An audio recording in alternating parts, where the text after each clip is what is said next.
Welcome to the Windows and Computer Technology channel.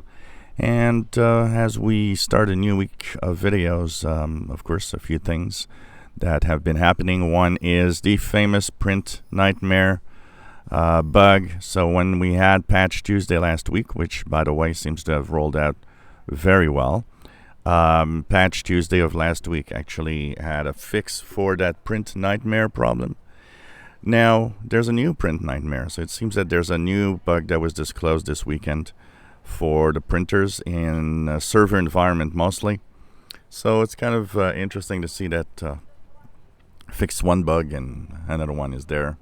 And this is interesting because this is code that is old code from many years ago. And so it shows you that this is something that was there and existed as a flaw, but that wasn't seen until recently. And this happens a lot with the Windows code. The fact that a lot of the flaws are, old code that they finally found something. And that makes it, 10, 15, sometimes 20 years old code that was there and the flaw existed for all that time with no one really noticing. So it's kind of interesting. For those also in the Windows that would like to try to test the Windows 10 version 21H2, which is coming up this fall, one of the problems with this fall is that there is some of you in the release preview ring that are not actually really